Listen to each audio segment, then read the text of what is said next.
며칠 동안 여러분들이 상처가 많이 되었으리라 생각합니다.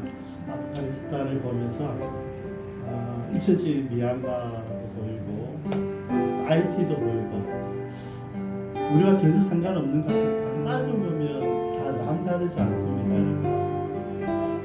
25년 전에 탈레반이 정권을 잡고 5년 동안 문화가 소멸되어지고 여성 인권이 소멸되어지고 아이들이 소멸되었을 때 경험했거든요.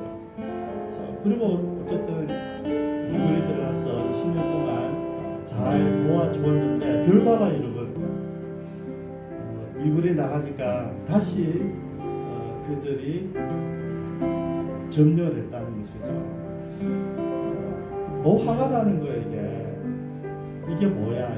두 가지가 우리 기도 제목에 같이 나누기로 그러는데요. 미국이 바이든이 지난번에 대통령제가 이해를 했어요.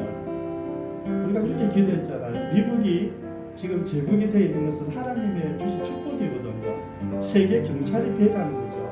하나님 나라를 확장시키는 힘을 붙들어 주라는 거죠. 근데 트럼프가 똑같은 이야기를 하는 거예요. 우리 자국 유익을 위해서만 존재하겠다.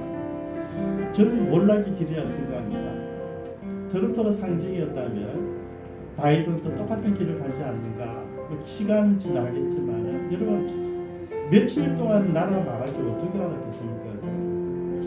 미국이 자기 일을 하지 못하는 여러분 생각하고요. 저는 우리를 생각해보니까 우리도 만약에 내가 책임을 다하지 못하면 우리가 도와야 될 그 사람들이 힘들게 살다 죽을 수밖에 없다는 겁니다. 또 한 가지는 우리 20년 동안 그들은 뭘 했을까? 그 지도자들, 나라 지도자들 어저께 경찰 청장이 비슷한 모습을 보면서 저 사람 나라를 위해서 저렇게 수고하고 헌신했는데 바로 직결 처분을 나가지 않습니까? 그러면 그동안 지도자들은 뭐 했을까 하는 것이죠.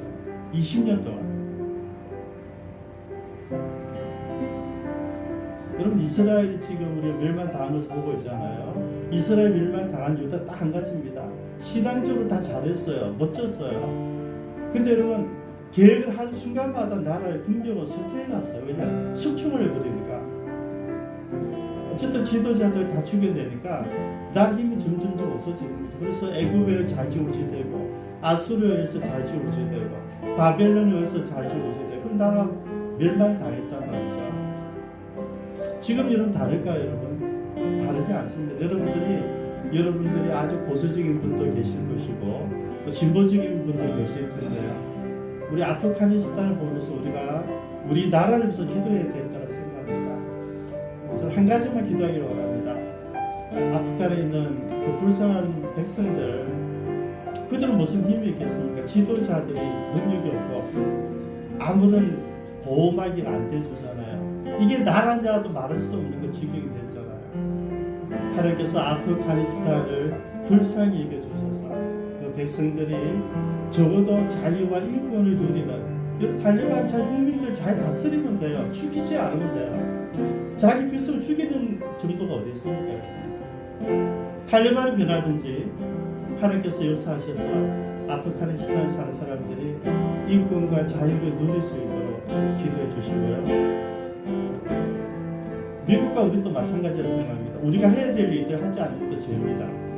우리가 도와줘야 될 때 돕지 않는 것도 죄입니다. 우리나라도 미국같이 되지 않도록 기도해 주시고요. 여기 한 가지입니다.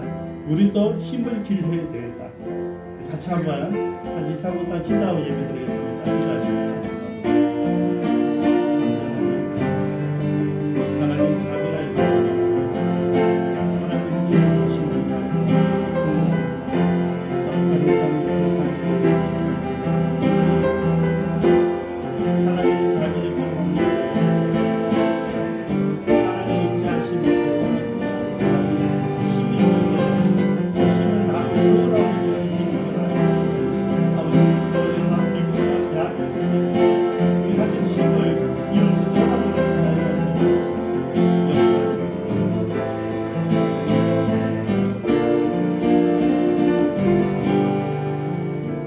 살아계신 하나님, 아프가니스탄을 불쌍히 여겨 주옵소서.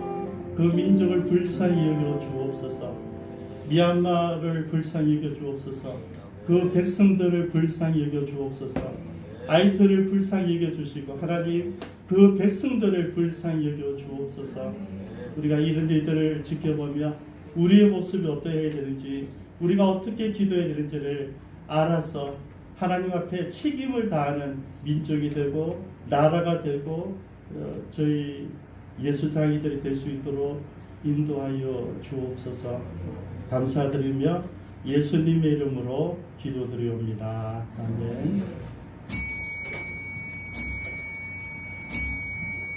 다 같이 묵도하심으로 주인 난예배를 하나님께 드리겠습니다.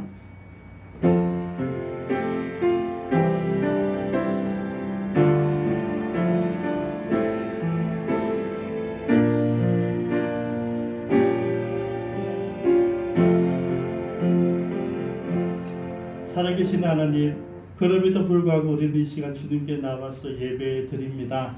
어렵게 힘든 환경 가운데 우리가 해야 될 일들, 했었어야 될 일들도 살펴보고 앞으로도 우리가 책임지고 해야 될 일이 무엇인지 살펴보는 계기가 되게 하신 것 감사합니다. 이 시간 이곳에 모여 예배 드리는 모든 분들을 위로하시고 함께 하시고 하나님 원각 각처에서 주님께 헌신한 우리 선교사님들 사랑하는 지체들 함께 역사하여 주셔서 오늘 예배 가운데 주의 음성을 듣고 함께 예배하는 귀한 축복의 시간 될 수 있도록 역사하여 주옵소서. 주님 몸이 불편해서 오지 못하는 주의 백성들 한 분 한 분 한 분 위로하여 주시고 그들을 주님의 사랑과 주의 치유의 능력으로 은혜 나려 주옵소서.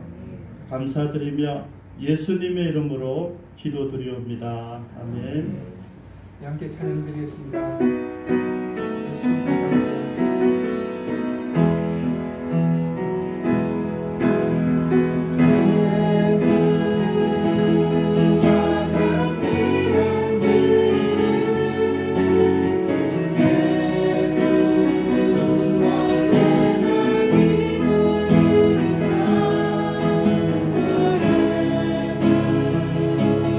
나의 손 잡아주시니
지금 코로나 시국 때문에 이렇게 계속 힘들어져 가고 있고 모이기도 힘들고 우리 일상생활하는 것도 굉장히 힘들어져 가고 있어요. 이 시기에 세계 각지에서 전쟁의 소식들이 막 들려오기 시작합니다. 미얀마에서도 내전이 일어나고 아프간에서도 이번에 탈리반 전쟁으로 인해서 모든 민족들이 힘들어하죠. 앞으로도 더 상황들이 더 안 좋아질 수 있어요. 더 나빠질 수 있어요. 그렇지만 주님께서 우리에게 원하시는 건 뭘까요? 이 시간 주님께서 우리가 원하신 것은 그럼에도 불구하고 나를 바라보라는 거예요. 아멘. 그럼에도 불구하고 우리가 하나님 앞에 찬양드리고 예배드린 것이에요. 아멘. 부르신 곳에서 나는 예배하며 어떤 상황에서도 나는 예배하네. 나 예배하는 그 모습을 하나님께서 바라시는 거예요. 아멘. 내가 걸어갈 때 삶이 되고 내가 걸어가는 그 곳곳마다 길이 되는 것이 하나님께서 우리를 향하신 뜻인 것 같아요. 아멘. 하나님께서 우리에게 그런 말씀을 하시길 원하시는 것 같아요. 우리에게 많은 위로와 우리에게 축복을 하시면서 하나님께서 우리가 하나님을 전심으로 찬양하고 예배하고 하나님을 바라게 하나님께서 원하시는 것 같아요. 그럴 때 이 땅을 고쳐주신다고 생각해요. 우리 이 시간 기도드리기 원합니다. 그럼에도 불구하고 나는 하나님을 찬양드립니다. 그럼에도 불구하고 어떤 상황에서 나는 하나님께 예배드립니다. 하나님 나의 예배와 나의 찬양을 받아주시옵소서. 통성으로 기도드리겠습니다. 어떤 시간 어떤 상황 속에서 하나님을 바라봅니다. 어떤 상황이 속에서 하나님을 예배하며 기도를 하고 있옵소서. 우리의 찬양을 받아주시옵소서. 우리의 예배를 받아주시옵소서. 지금 이 시간 하나님 앞에 우리가 바로 서기를 원합니다. 주님 모든 민족이 모든 사람들이 주님 앞에 바로 서기를 원합니다. 우리 안에서 정말 고쳐진 역사가 있기 원합니다. 하나님의 땅을 고쳐주시옵소서.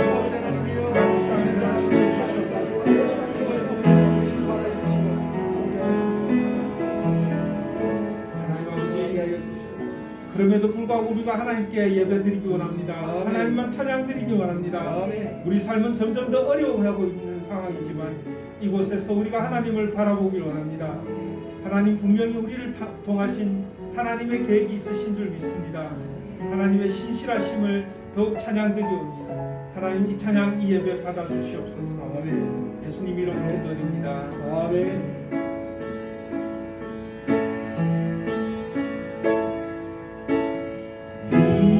대신 주 얻은 강림이 주사 내 눈도 배웠소서.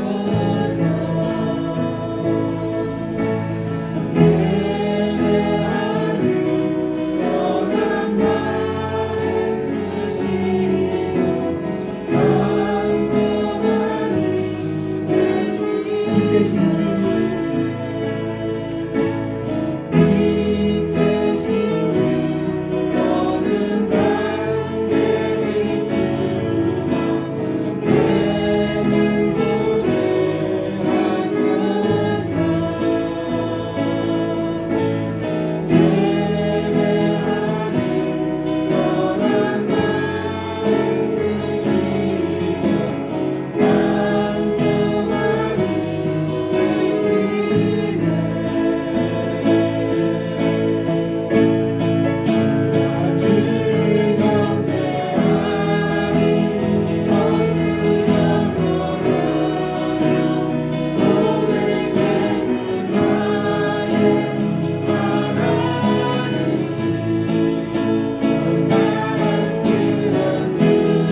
위해서 조용훈 안수집사님 기도 인도하십니다.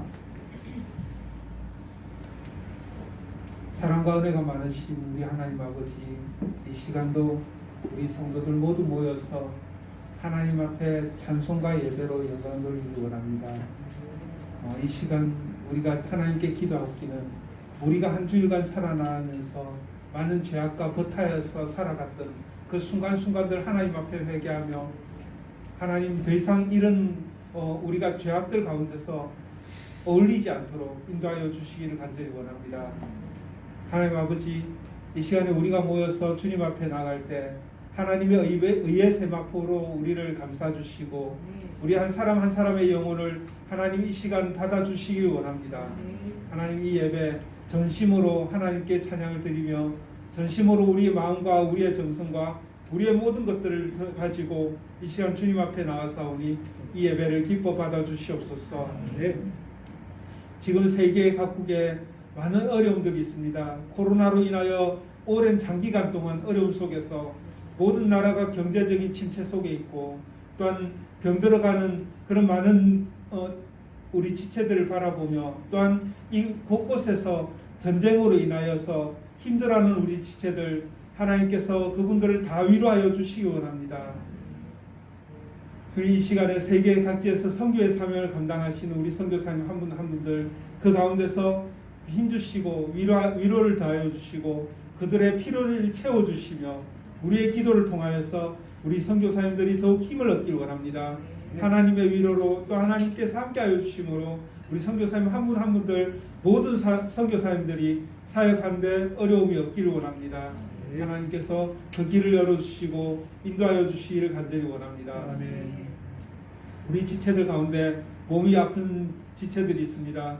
한 분 한 분들 하나님께서 다 위로하여 주시고 주님 우리 가운데서 주님으로 인하여 이 모든 아픔들이 나음이 있기를 원하오니 우리가 기도할 때마다 기도하는 대로 그 역사들이 이루어지기를 간절히 원하오니 하나님 응답하여 주시옵소서. 아멘. 이 시간 주님 말씀 가운데서 우리가 하나님을 경험하기를 원합니다. 말씀을 통하여서 하나님 만나기를 원하오니 목사님을 통하여서 그 입술과 생각과 마음을 주장하여 주셔서 나오는 그 말씀 한마디 한마디 가운데 성령님 역사하여 주시옵소서. 우리 심령골수가 쪼개지고 우리가 주님 앞에 바로 설 수 있도록 하나님의 말씀을 통하여 우리가 실제로 이 세상 삶 가운데서 그 말씀을 적용할 수 있도록 하나님 인도하여 주시고 적용하고 실제로 그렇게 살아가는 삶 가운데서 하나님을 경험한 역사가 우리 가운데 있게 인도하여 주시옵소서. 오늘 이 예배 가운데 온전히 하나님께서 홀로 영광 받아주시기 원합니다. 찬양과 예배를 주님께 올려드리오니 주님 기뻐 받아주시옵소서. 감사드리며 예수님 이름으로 기도드립니다. 아멘.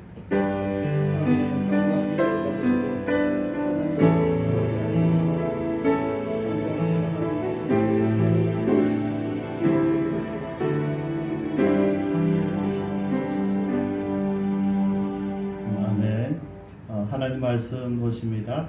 에스라 3장 1절에서 13절까지 본문입니다.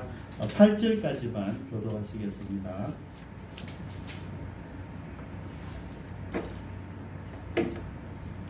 구약 성경 714쪽입니다.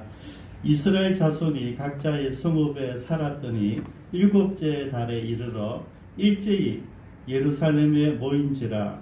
요소닥의 아들 여수아와 그의 형제 제사장들과 살디엘의 아들 스룹바벨과 그의 형제들이 다 일어나 이스라엘 하나님의 제단을 만들고 하나님의 사람 모세의 율법에 기록한 대로 번제를 그 위에서 드리라 하시되 무리가 모든 나라 백성을 두려워하여 제단을 그 터에 세우고 그 위에 아침 저녁으로 여호와께 번제를 드리며 기록된 규례대로 성막들을 지켜 번제를 매일 종수들고 날마다 드리고 그 후에는 항상 드리는 번제와 초하루와 여호와의 모든 거룩한 절기의 번제와 사람이 여호와께 기쁘게 드리는 예물을 드리되 7째 달 초하루부터 비로소 여호와께 번제를 드렸으나 그때 여호와의 성전 지름은 미쳐 눈치 못한지라. 이에 석수와 목수에게 돈을 주고 또 시돈 사람과 두로 사람에게 먹을 것과 마실 것과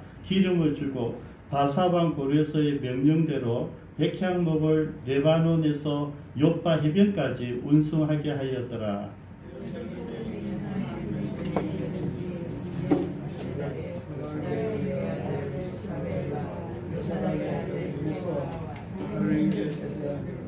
내 사람들과 무릇 사람들과 하나님의 돌아온 자들이 행복을 취하고 이 사람들을 서로 응원하여 연사를 감독하게 하네. 아멘. 이 시간 찬양과 보호의 시간을 갖습니다.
범사에 감사합니다. 박일성 목사님, 범사에 감사합니다. 김문재 장로님, 수원의 노영희 집사님 감사 드리겠습니다.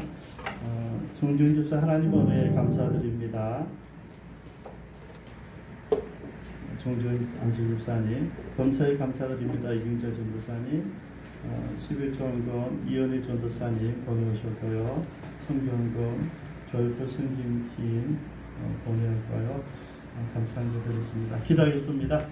사랑의 하나님 감사합니다. 이 시간 주님께 드릴 수 있는 찬양이 있어서 감사합니다. 우리 몸과 마음이 있어서 감사합니다. 우리가 살아있는 동안에 주님을 향한 마음을 잊지 않게 하시고 날마다 기회가 주어졌을 때 전심으로 예배하며 경배하며 찬양하는 저희들 되게 하여 주시고 귀한 예물 드린 손길들 한 분 한 분 위로하여 주셔서 하나님의 기쁨과 축복이 있게 하여 주옵소서. 감사드리며 예수님의 이름으로 기도드리옵니다. 아멘.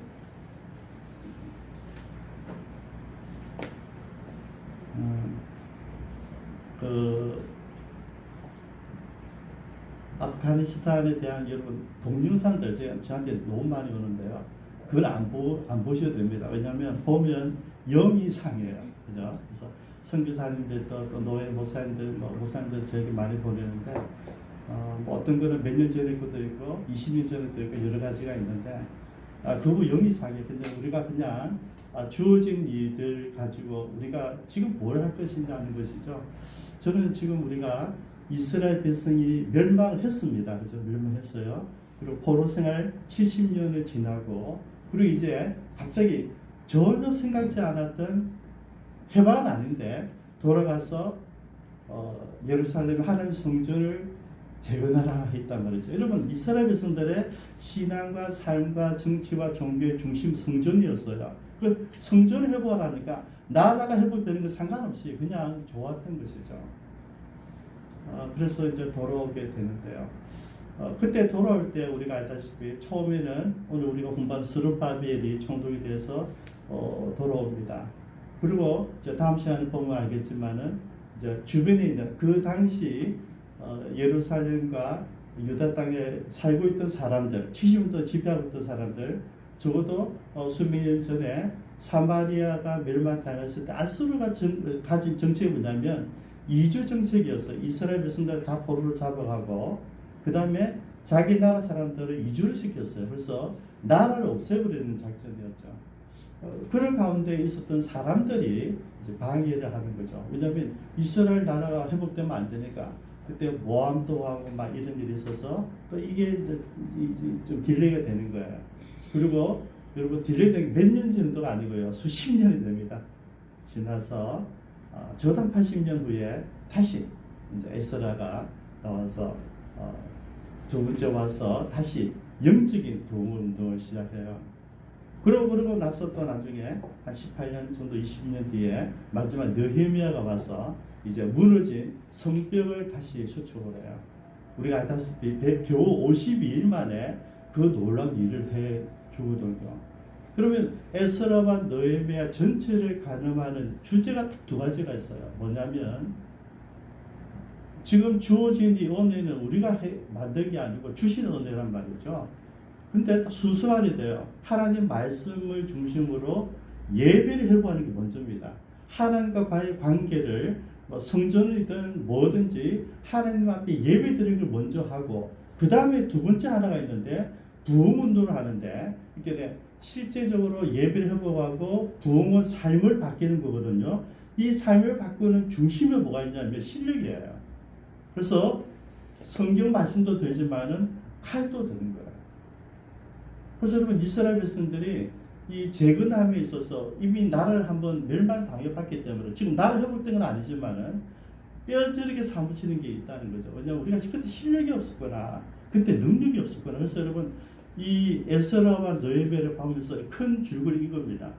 영적 우리가 지금 예배에 먼저 집중하는데요. 예배를 집중하고 회복시키라. 그 다음에 똑같이 내 실력과 내 능력을 가지고 나를 지켜야 된다는 게 계속 나타납니다. 이제 공부하면 아시겠지만은 지금 상황이 아프가니스탄에 이제 교육이 되니까 제가 미리 말씀드리는 거죠. 그래서 에스라와 느헤미야의 큰 줄기가 뭐냐면 영적인 면만 가는 게 아니라 세상에서 내가 멋진 시민이 되고 동장이 되고 시장이 되고 멋진 근로자가 되고 멋진 사장이 되는 게 같이 가야 된다는 거죠. 그래서 교회 안에서 있는 것이 아니라 교회에서 예배드리고 교회에서 하나님 만난 사람들 나가서 가정에서 좋은 가장이 되고 좋은 아내가 되고 좋은 자녀가 되고 학교에서 좋은 선생님 되고 좋은 학생이 되고 여러분 직장에서 내가 정직한 근로자가 되라는 얘기죠. 정직한 사장이 되라는 이 두 가지 밸런스를 같이 맞추는 게 에스라와 느헤미야입니다. 그래서 이거를 여러분들이 가지고 기본적으로 가지고 이제 말씀 보면 이제 전체적인 하나님이 우리에게 주신 말씀이 보여요.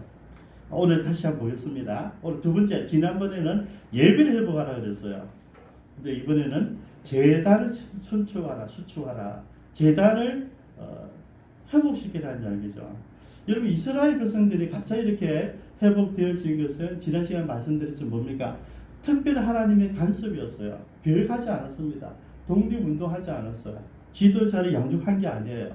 어느 날 갑자기 고레스 왕이 나타나서 내가 하나님 만났다. 유다 백성들은 너희 고향으로 가서 예루살렘 성전을 지으라 이런 거예요. 그리고 고백하죠. 이스라엘 하나님이 살아있는 참 신이시다. 기가 막힌 일이잖아요.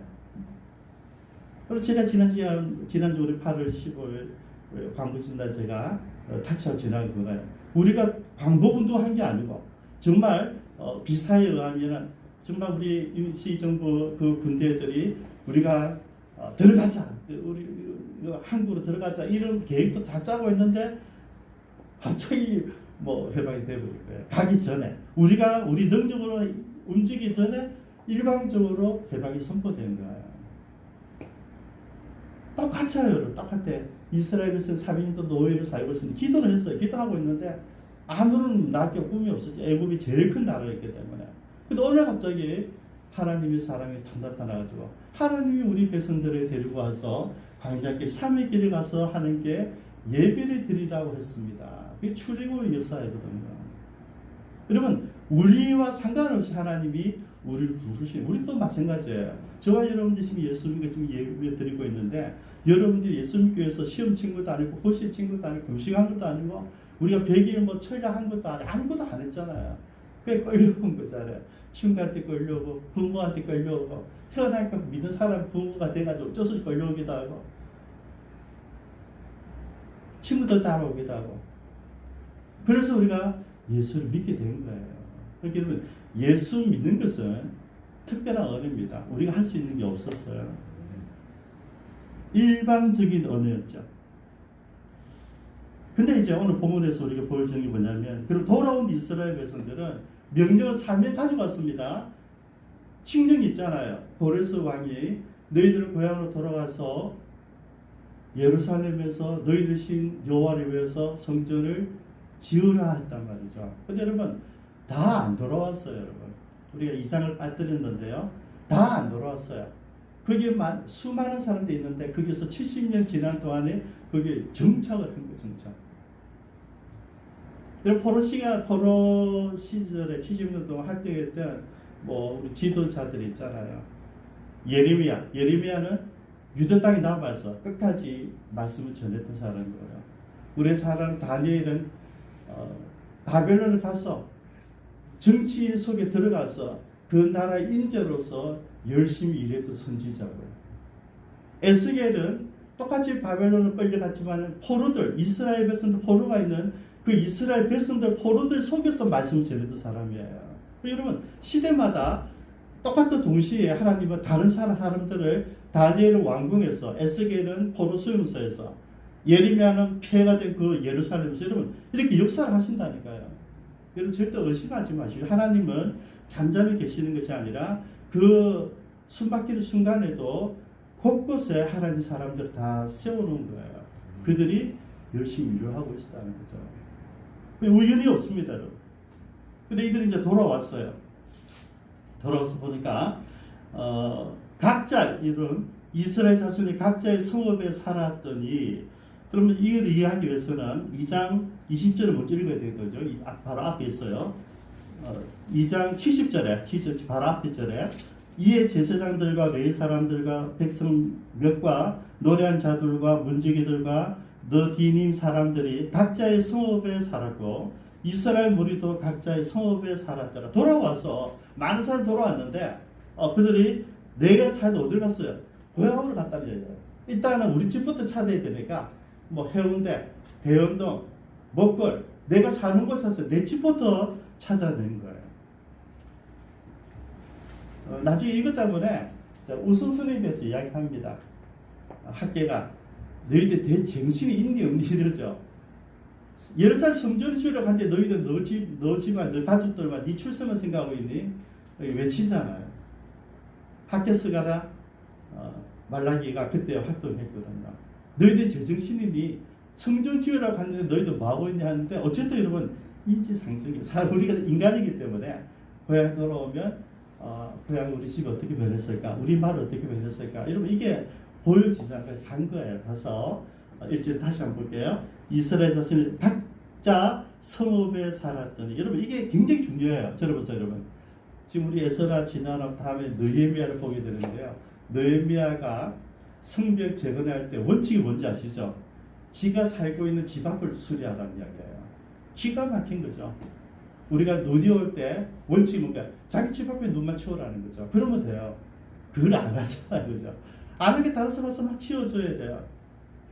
여러분 이 느헤미야의 원칙이 너무너무 좋은데 여기에 또 그게 있는 거예요. 일단은 자기 집에 가 여러분 우리가 가지고 돌아보는 건 나쁜 거 아니에요. 해야 돼요. 당연히 있어야 되죠. 하나님은 교회도 너무나 중요하지만 교회보다 먼저 세운 게 가정이에요. 가정이 중요합니다. 그래서 제가 지금 각자 수업에 갔다고 제가 여러분 이분들에게 뭐라 하고 싶지 않아요.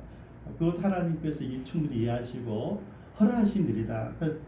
먼저 수업에 갔어요. 그리고 자 7째 달에 이르러 일제히 예루살렘에 모였다. 그러면 뭡니까? 생각하고 있었다는 이야기죠. 먼저 집 돌아보고 우리 마을의 친구들 어떻게 잘했는지 돌아보고 다 이렇게 하려고 그 다음에 7째 달. 7째 달 우리나라로 치면 10월달이에요. 10월달 추수 때잖아요. 그죠? 이 추월달이 이스라엘에서 가장 중요한 명절이 거기 있는 것이죠. 그래서 그때 예루살렘 다 모였어요. 모여서 보니까 지도자들이 있어요. 그죠? 이게 제사장 예수아와 총독 수르바벨 그리고 그 형제들 이 지도자들이 다 일어났습니다. 뭘 했습니까? 이전에 이스라엘 하나님의 제단을 만들고 제단을 이제 만들어야 했고 성전을 건축하려 했는데 성전을 건축하기 전에 여러분 성전을 만드는 시간이 있지 않습니까? 기간이 있어야 되고요. 그래서 그 전에 해야 될 일이 뭐냐면 예배였어요. 예배. 그래서 우리가 드리는 성전터에 제단이 무너졌잖아요. 여러분. 지난 70년 동안 바벨론 느부갓네살이 여러분 멸망시키다가 초토화시켜 버렸거든요. 그러고 나서 이 땅에 사는 사람들은 이방인들이 와서 살았어요. 하층 계급들이 살았기 때문에 그 제단에서 예배를 드린다는 생각을 하지 않았겠죠. 그래서 이 제단이 다 비폐되어지고 파괴되어지고 무너져 있는 거죠. 그 제단을 하나님의 제단을 만들었다. 성전을 짓기 전입니다. 오늘은 성전을 짓기 전에 기초를 쌓기 전에 먼저 제단을 만든 제단. 그래서 제가 오늘 제목을 제단을 수축할 이유가 뭘까를 지은 거예요. 왜 제단을 먼저 했을까? 결론은 똑같죠. 예배 드리기 위해서죠. 이게 성전을 짓는 게 너무나 중요하지만은 그 전에도 우리 예배 드리고 있어야 된다 이거예요. 예배. 여러분 아무나 예배 드리는 게 아니고요. 하나님 만난 사람이 예배자가 되거든요. 교회 30년 다녔다고 해서 예배자가 되는 게 아니에요. 하나님 만난 사람들이 뭐 한다고요? 예배하고 찬양하고 기도한다. 하나님 만나기 전에 여러분 교회 다니는 거죠. 여러분. 종교 생활을 하는 거죠. 그냥 취미생활 하듯이 우리 개모임 하듯이 오시는 거죠. 하나님 만나시면 다 그래요. 여러분. 그래서 여러분들이 지금 신앙생활 하시면서 여러분들이 진짜 힘들고 어려울 때 내가 기도한 마음이 아직 안 생긴다면 한번 돌이켜 보셔야 돼요. 하나님 저는 언제쯤 기도하면 될까요? 한번 물어보시기 바랍니다. 여러분 하나님은 늘 쫑긋하고 있어요. A 날 지켜보고 있죠. 20년 30년 지켜보고 있죠. 언제요? 나를 찾을 때까지. 하나님은 인내를 좋아하십니다. 우리를 끝까지 기다리시죠. 우리 마음대로 하도록 놔두죠. 내 생각대로 얄팍한 지식대로 내 경험대로 하고 싶은 데 다 하도록 놔둬요. 그게 틀리든 맞든 상관없어요. 두세요. 그리고 우리가 찾을 때까지. 언제 찾겠습니까? 실패하든지 성공했을 때. 그때 기다리시는 거죠. 그러니까 그 과정 밑에 아래에 있는 그 베이스가 중요해요. 제단을 만드는데 여기서 드디어 이제 변화가 일어납니다. 2절 중간에 보면 이스라엘 하나님 제단을 만들고 하나님 사람 모세의 율법에 기록된 대로 번제를 그 위에 드리웠어요. 이스라엘 제단을 만들었는데 이 제단을 만드는 원칙이 뭡니까? 하나님의 말씀에 기록되어진 대로 했다. 여러분 이게 원칙이에요. 우리가 신앙생활을 하는데 원칙이 없으면 안 되잖아요. 모세의 율법에 기록된 대로. 여러분 출애굽기 20장 25절을 보면 하나님의 제단은요 절대 연장으로 돌을 깎아서는 안 되는 거예요. 성전 지을 때 어떻게 하는지 압니까? 뭘 제사장에서 다 다듬어서 가져와서 끼워 맞추는 거. 여기서 땡땡땡 하면 안 돼요. 근데 그 이전에 제단을 만들 원칙도 있는데 절대 연장으로 돌을 깎아서는 안 된다. 신명기 17장 6절에는 생긴 그대로 다듬지 않은 돌을 사용해야 된다. 이런 기가 막히죠. 그걸 찾아야 되죠. 그 사이즈. 여러분 왜 우리가 은사 있는 사람, 죄 있는 사람들을 지켜보면 사람을 양육하느냐 하면 하나님은 그런 사람을 쓰시는 거예요. 데리고 와서 막 부사가지고 이렇게 하는 같이 그렇지 않아요. 여러분. 우리가 만들어진 대로. 그리고 사울을 있는 그대로 들어서셨지. 사울을 데리고 와서 여기서 훈련시켜 그런 거 아니에요. 여러분. 되어져 있는 바울을 데리고 와서 하나님 쓰시는 거거든요. 그렇게 제단을 만들 때는 세상 사람들이 말하는 그런 제단을 격이 있게, 규기 있게, 멋지게 뭐 이렇게 하는 게 아니라 있는 그대로, 원서 그대로입니다. 원서 그대로 가져와서 그대로 살겠다는 것이죠. 이게 성경에 기록된 원칙이에요. 그렇게 적응하려면 원래대로 가라는 얘기죠. 여러분 우리 종교개혁이 1517년 일어났을 때 그때 종교개혁자들 제일 많이 강조한 게 뭐냐면 성경으로 돌아가죠. 성경으로.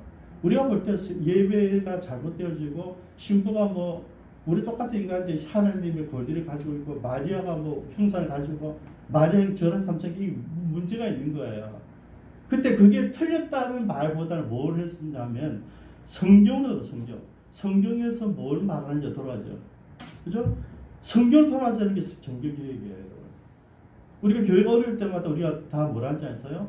초대교회로 돌아가자. 초대교회로. 처음 교회. 핍박받던 그 초대교회, 예루살렘 교회로 돌아가자는 얘기죠. 그럼 뭡니까? 순수성. 하나님께 주신 처음에 그 공동체로 돌아가자는 거잖아요. 지금 제단을 만드는 원칙을 해요. 지금 우리가 멋지게, 이쁘게, 뭐 아름답게 그게 아니고 하나님께서 말씀하시는 대로 그 원칙으로 돌아가자. 우리도 마찬가지입니다.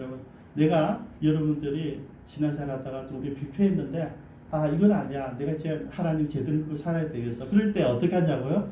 처음으로. 내가 처음 교회 갔을 때 어떻게 했지? 그걸 보자는 얘기죠. 내가 처음에 기쁨 참교 왔을 때 어떤 마음으로 왔지? 그러면 문제가 없어져요. 여러분 내가 처음 교회 왔을 때 내가 저 사람 만났을 때 내가 어떤 의미가 있을지 그리고 그거는요 문제가 없어요. 그걸 놓치니까 네가 똑똑하니 내가 똑똑하니 내가 이기니 네가 손해를 잃고 있다는 말이에요. 첫 사랑, 그죠? 그 사람을 만날 때 처음 어땠어요? 여러분들 다 연애도 그랬잖아요. 바라만 봐도 기쁘고, 그죠? 근데 이 바라보는 게 헤어지기 싫어서 결혼하는 거잖아요. 만나면 기대감이 있고, 똑같은 말에 쓸데없는 소리 옆에 들어보면 똑같은 이야기예요. 아무 필요 없는 건데 둘이 그래 좋은 거예요. 여러분 그게 사랑이거든요. 그거를 회복하라는 거예요. 하나님 처음 만났을 때 그 마음. 그래서 이제 기록되어진 대로 이제 준비를 다 합니다. 이 4절에 기록된 규례대로 초막절을 지켜 번제를 매일 정수대로 날마다 드리고 이런 초막절이 얘기했는데 저는 이 초막절이 이제 10월달 중심 우리가 추수감사절이에요. 그죠? 추수감사인데 초막절이 왜 상징이 있느냐면 초막절이 되면 모든 이스라엘 백성들은 집 밖에 나가서 텐트를 치고 그 안에서 일주일 더 살아요. 왜요? 두 가지예요. 우리가 노예로 살았는데 하나님께서 우리에게 자유를 주셔서 우리가 출애굽해서 하나님 우리를 구원해 주셔서 그 의미 하나. 두 번째는 그래 나와서 광야에서 우리가 40년 동안 살았는데 광야 생활을 처음 하는 거예요. 광야 생활. 그러니까 여러분 우리가 생각하는 단순한 추수감사절보다 뛰어넘잖아요. 하나님 구원해 주신 그것을 기념하는 그 일주일이 지났단 말이죠. 여러분 생각해 보십시오. 40년 동안 남자만 60만 명, 20세 이상 된 남자 20만 명, 가족수 최소한 해도 240만 명, 많은 300만 명이 되는 사람들이 광야에서 이런 뭐 한 번에 갈 수 있는 그 길, 일주일에 갈 수 있는 그 길을 어떻게 해요? 뱅글뱅글 돌아, 뱅글뱅글 돌아. 40년 동안 돌아요. 놀라워서 40년 동안 이 300만 명이 충분히 먹고 살았다는 거죠. 말이 안 되잖아요.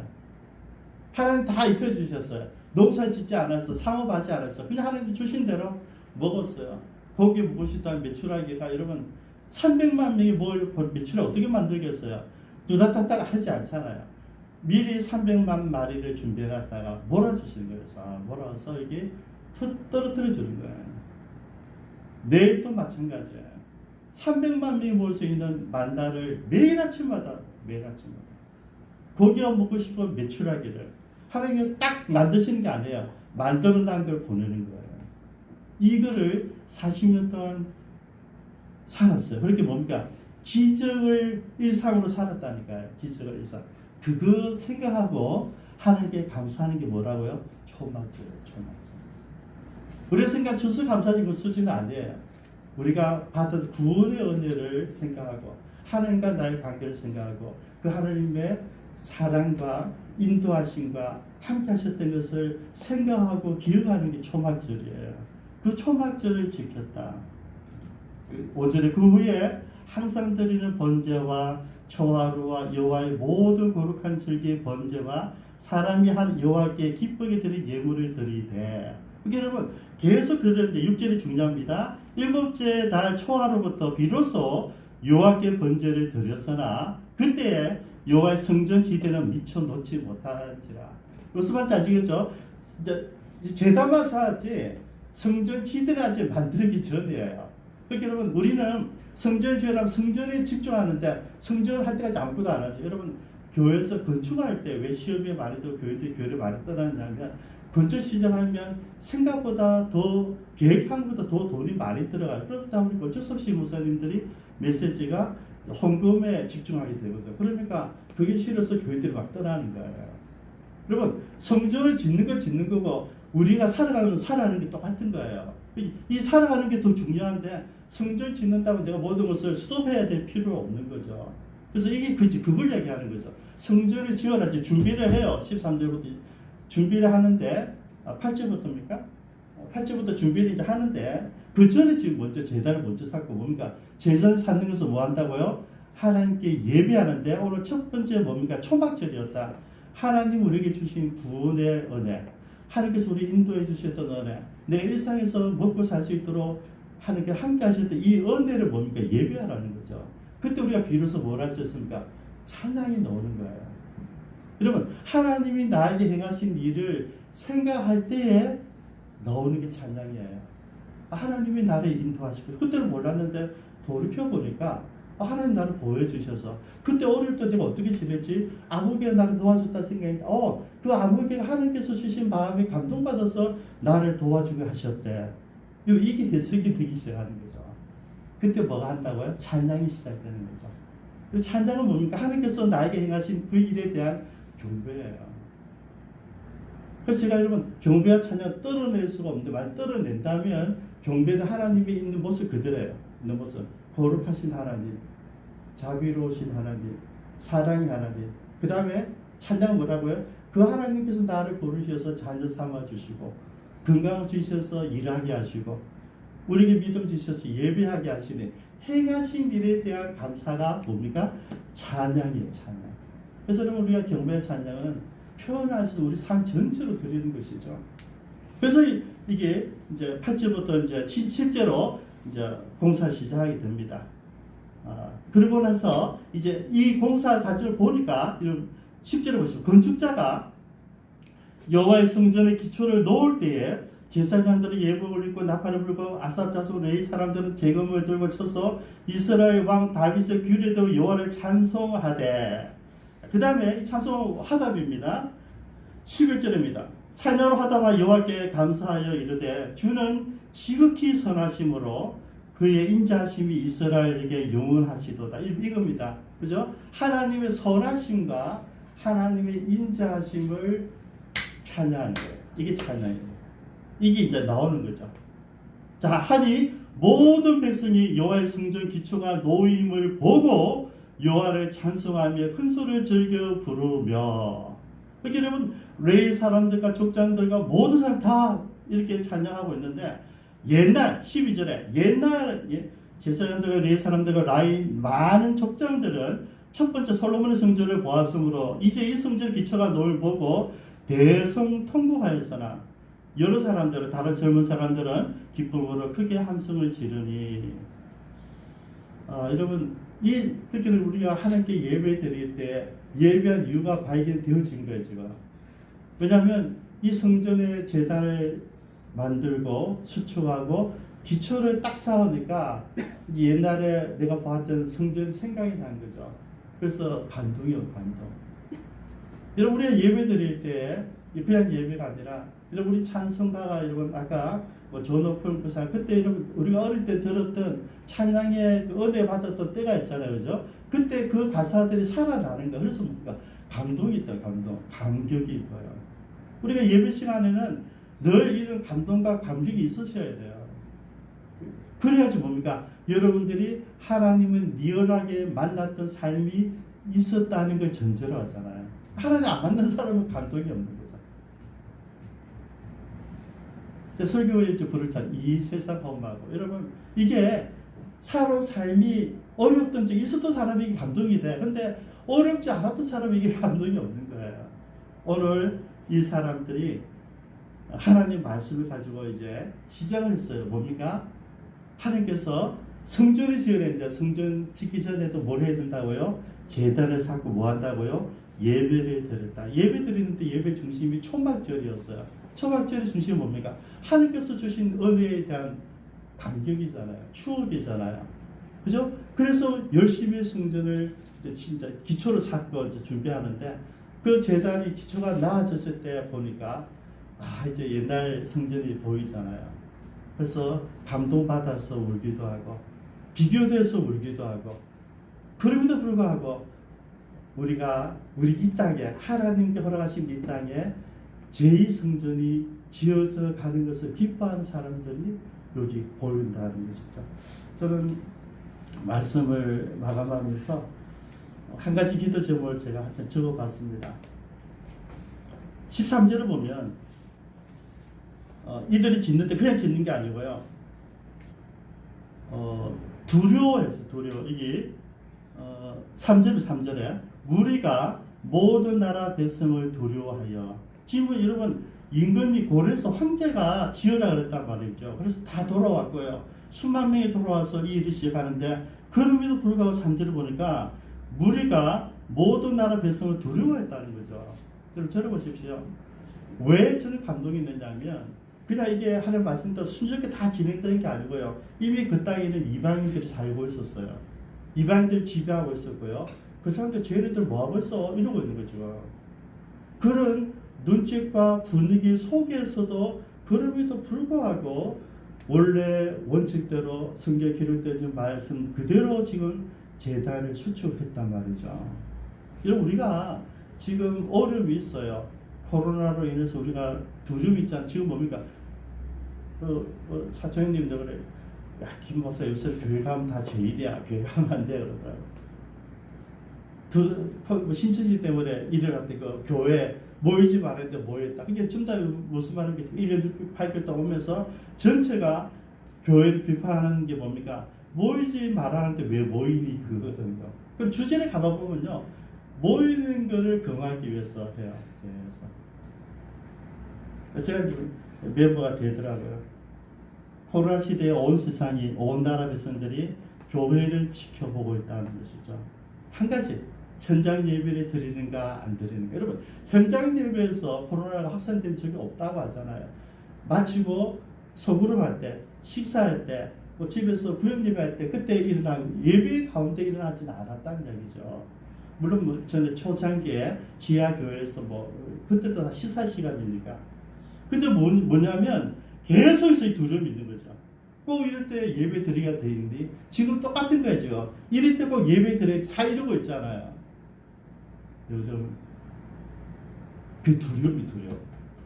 오늘 우리 주시는 말씀은 뭐냐면, 그 두려움, 눈치, 그 지켜봄, 세상에서 너희들이 도대체 우리에게 한 게 뭐인데 이렇게 주시하고 있는 환경 속에서 우리가 뭐 해야 된다고요? 예배해야 된다는 거죠. 그게 용기고 그게 믿음입니다. 우리가 여기서 예배 드릴 이유가 뭐냐면 그런 생각 다 들어요. 다 있어요. 그래도 우리는 예배 드린다. 왜? 살아계신 하나님은 우리의 예배를 원하시기 때문에. 우리 아프가를 위해서 우리가 기도했는데 우리가 지금 할 수 있는 게 없잖아요. 그것밖에 없잖아요. 기도할 수밖에 없잖아요. 가슴이 뜨거워지면 돼요. 여러분 이제 아프가를 생각하면 여러분도 가슴이 뜨거워져서 눈물이 나야 되잖아요. 그죠? 눈물이 안 나면 그 사람 이상한 사람이잖아요. 어찌 하나님 사람이 하나님 백성들이 여러분 아프가리스트 사람들은 하나님의 버림받은 민족입니까? 아니잖아요. 기도하면 눈물이 나게 되어 있어요, 여러분. 저는 이럴 때 우리도 똑같아요. 이 두려움, 교회를 지켜보는 온 세상에 이 두려움 이겨내고 우리 재단을 수축하고 예배를 드려야 되겠다. 같이 한번 기도하겠습니다. 여러분 주변에도 여러분 가족들이나 친구들이나 직장 동료들이 늘 주시하고 있을 것입니다. 이런 상태에서 교회 가니 너 뜻다 우리가 지금 코로나 확진되면 어떡하니 이렇게 여러분 주위에서 막 조롱하고 계실 거예요. 여러분 두려워하지 마십시오. 그럼에도 불구하고 우리는 예배전을 하는 게 나아갑니다. 왜냐하면 우리가 이 코로나를 싸울 사람 우리밖에 없거든요. 아프가니스탄을 위해서 기도할 사람 우리밖에 없거든요. 미얀마를 위해서 기도할 사람 우리밖에 없어요. 아이티를 위해서 기도할 사람 우리밖에 없어요. 당대히 기도하시기 바랍니다. 같이 기도하시겠습니다. 아버지 하나님, 이 어려운 때도 우리 기도하기를 원합니다. 아버지 저희들에게 힘을 주시고 용기를 주셔서 살아계신 하나님의 무릎 꿇게 하시며 전심으로 주님을 경배하는 하나님의 나라를 선포하는 저희들 되시도록 역사하여 주시옵소서. 아버지 주께서 주신 은혜를 생각하기를 원합니다. 주께서 주신 사랑을 생각하기를 원합니다. 우리를 지금까지 보호해 주시고 인도에 오셨던 하나님의 사랑을 기억하는 저희들 되시도록 역사하여 주옵소서. 하나님,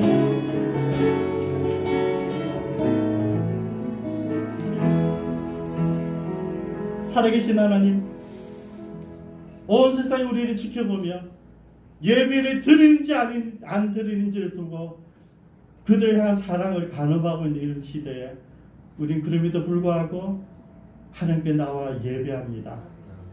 아버지 하나님, 우리 또 두렵고 떨립니다. 이것 때문에 관계가 파괴될까? 이것 때문에 전도가 문이 막힐까? 친구들과 관계가 소원하게 될까? 우리도 두렵습니다, 하나님. 그럼에도 불구하고 우리가 주님께 나와서 예배합니다. 우리들 가운데 임재하여 주셔서 하나님 사랑과 능력으로 우리가 오히려 그들을 위해서 기도하고 그들을 위해서 더 사랑하며 그들이 하지 못하는 삶의 모습들, 삶의 현장으로 우리가 달려갈 수 있도록 역사하여 주옵소서. 감사드리며 예수님의 이름으로 기도드리옵니다. 아멘. 우리가 살아있어야 되는 이유이기도 합니다. 우리 찬송가 263장 오늘 말씀을 생각하면서 찬양드리겠습니다.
마음이 약하여 내 마음이 약하여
광고 후에 우리 박일성 목사님 나오셔서 축도해 주시기 바랍니다.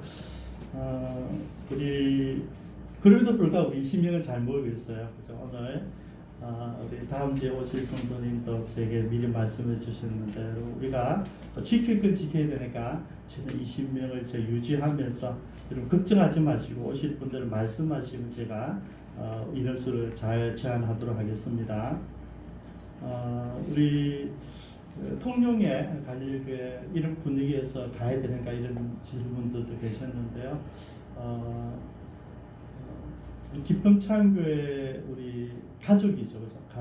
가족이 또 하나의 교회를 섬기고 있는데 가서 신방이라 생각해 주시면 좋겠어요. 가서 우리 기쁨창교회 우리 가족들이 어떻게 살아가고 있는지 같이 보고 격려하고 위로하고 그래서 그 예배가 우리 이재 목사님 가족들과 그 교회 모든 분들에게 위로가 되도록 여러분 기도해 주시기 바랍니다.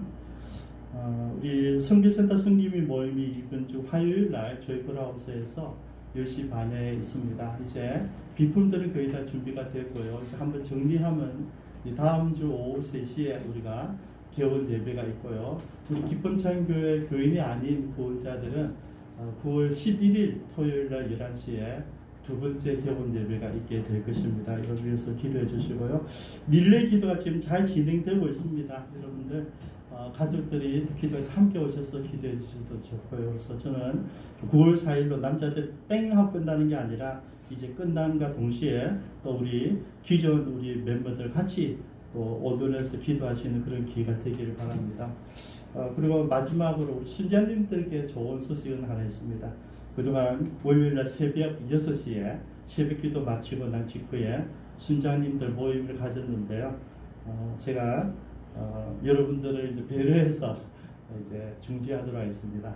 그리고 단톡에서 제가 기도 제목과 우리 나누고 싶은 목회 이야기들 같이 나누게 하겠습니다. 왜냐하면 월요일날 교회 새벽에 교회 와야 되니까 출근 스트레스가 있더라고요. 그래서 주일에서 이게 푹 자고 싶은데 월요일 새벽에 교회 가야 되니까 안 오신 분들은 양심의 가책이 없으시겠지만은 근데 그래서 제가 다 같이 못 오실 것 같으면 현장 모임을 안 하는 게 좋겠다 싶었어요. 그래서 순장반 모임은 내일부터 없습니다. 대신 제가 아침 오전 중에 여러분들께 필요한 것들 문자로 보내도록 하겠습니다. 순장님들을 꼭 기억해 주시고요.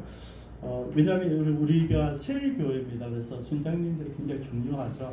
순장님들이 저를 대신해서 목욕하는 것이거든요. 그래서 우리 순장님들 늘 기도하시고 제가 이제 뭐 새벽에 오는 것은 제가 제해주니까 더 열심히 수고해 주시기 바랍니다.